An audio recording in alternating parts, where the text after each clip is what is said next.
nang ako'y ibigin mo.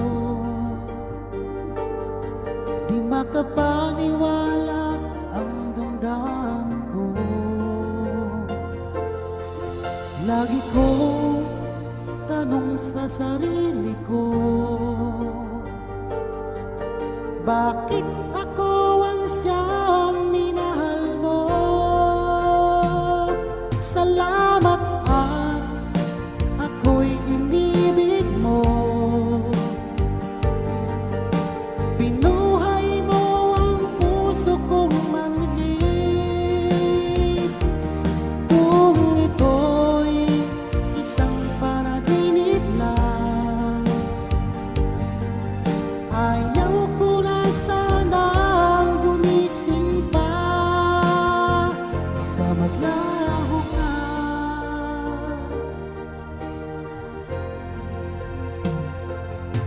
Hindi ko akalain na bigyan mo ng halaga ang tulad ko. Lagi kong tanong sa sarili ko, bakit ako ang siyang minahal mo? Salamat at ako'y inibig mo.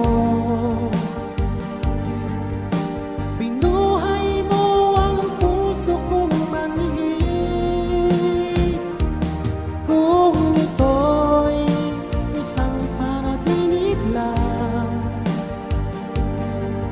ayaw ko na sanang gumising pa. Baka maglaho ka.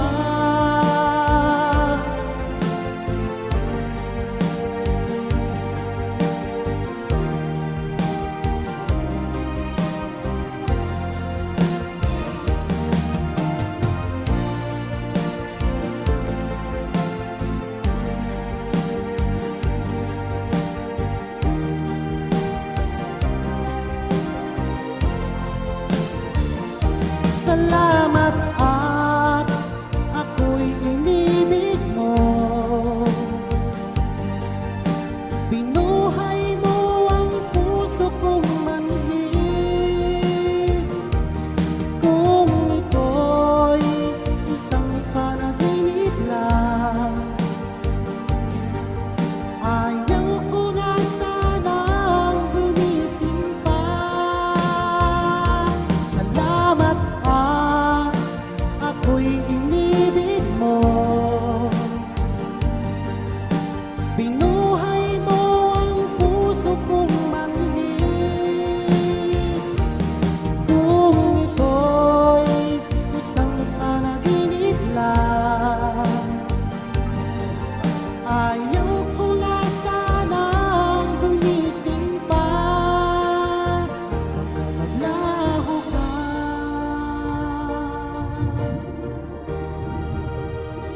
Baka maglaho ka.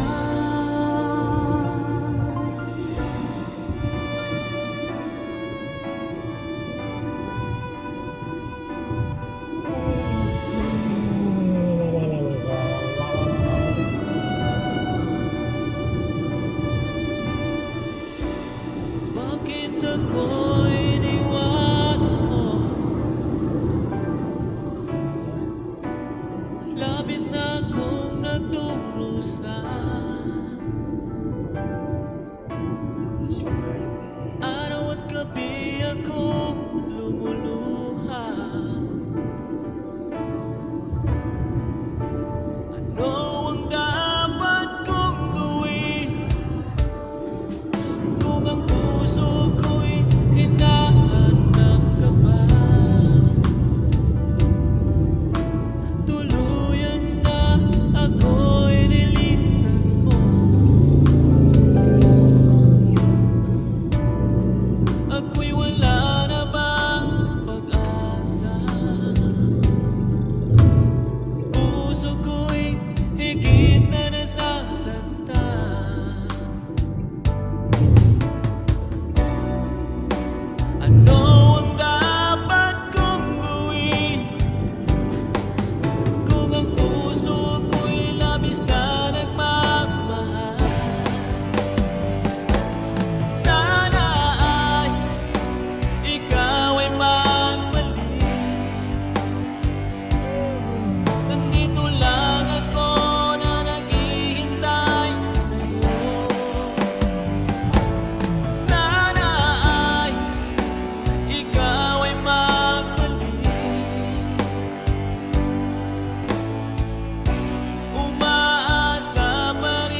Yun,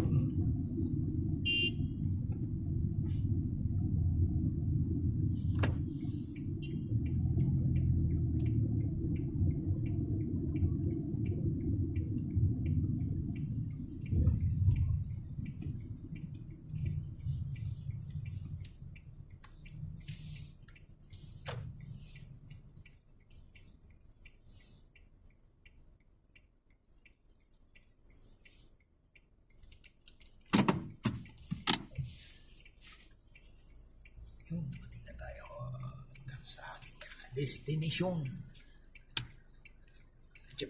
Japper. Ayan. Ito yung mataong lugar to. Matao. Kaya ingat tayo sa pag-drive. Iba dito kapag nakasagasa ng tao. Bitay din, bitay. Pero kung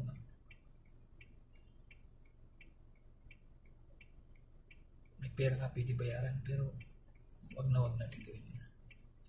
Ingat talaga.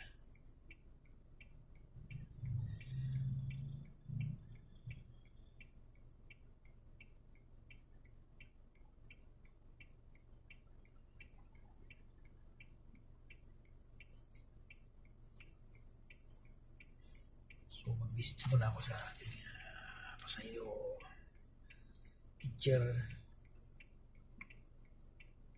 Nalireklamo siya na dito kahapon. So ngayon naman napaaga tayo masyado.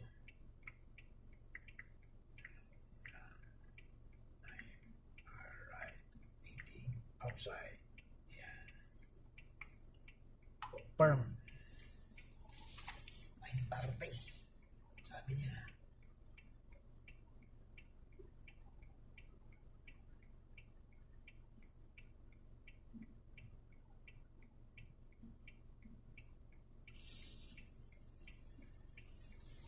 Lang ating dinadrive ay ito muna sa inyo. Ngayon, pang-teacher lang to tsaka bakala. Ordinary lang siya. Yan, automatic din, siyempre. Yan. Wala na number dyan. Number plus. Yan lang oh. Plus tsaka minus. Medium ba? Pabagalin mo. Ayan. May susi siya. Ayan. Sinabay ko na yung quick tutorial para alam nyo kung anong klase ito sa sasakyan. Ayan ang sasakyan na to. Ayan, Toyota. So, ang handbrake niya, so iba rin kay cable yan. Kasi yung sa GMC, yung isa pang amo, mga anak. Yung handbrake niya electronics, pipindutin mo lang push button lahat. Ayan. Ayan.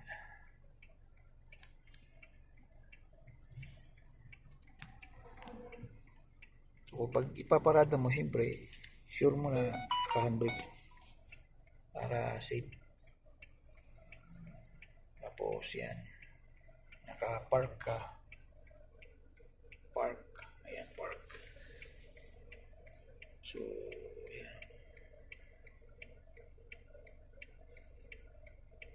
Park.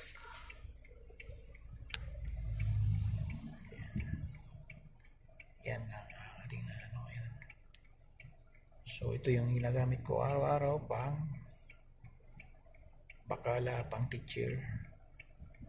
Tapos, ang makina nito ay 3 cylinder. Napakatipid sa gasolina to. Pang daily lang na gagamitin yung pangpasok. Pwede na yung cylinder, 3 cylinder kasi pangpasok eh.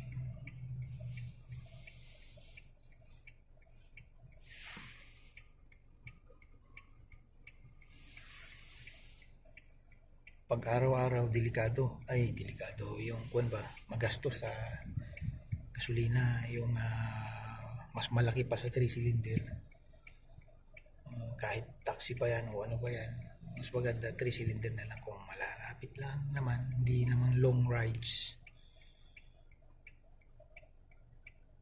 Pwede ng 3 cylinder sa cities riding. Pero kapag ang trip nyo malalayo, so pwede na yung 4 cylinder pataas yan.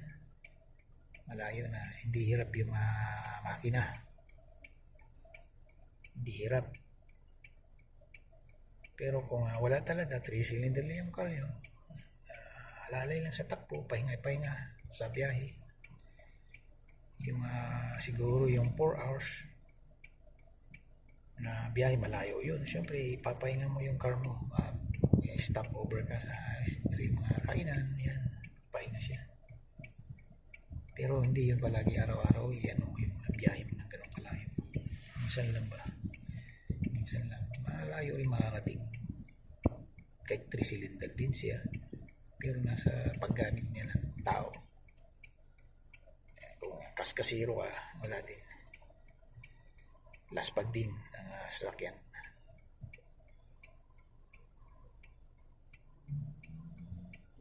Yan o. Tsaka ang takbo dapat, dyan mo titingnan ang kilometer niya bago change oil every 10,000. Huwag na patagalin. Every 10,000 kilometer. Kasi ito dito sa ibang bansa ginagamit talaga yung dapat nilang gawin, chini-change oil ng 10. Ako yan, every 10,000 pupunta ako sa Toyota, kung saan man siya, sa JMC yan, dun ko dinadala yan. Katulad nito 74,000 kilometers na yan.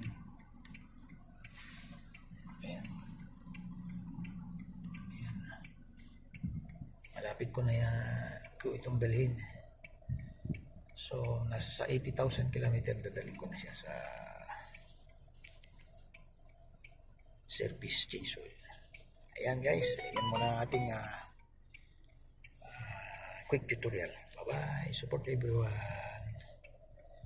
Bye bye.